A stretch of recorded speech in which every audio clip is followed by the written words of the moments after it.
আল্লাহ আপনি আমার দিলের মধ্যে তাকওয়া দেন। আল্লাহ আপনি আমার দিল বিশুদ্ধ পবিত্র করে দেন।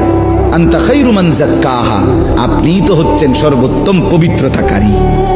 আনতা ওয়ালিয়ুহা, আপনি তো হচ্ছেন নফসের মালিক। ওয়া মাওলাহা, আপনি তো হচ্ছেন জিন্দেগীর মাওলা। আপনি ছাড়া তাকওয়া দিবে কে?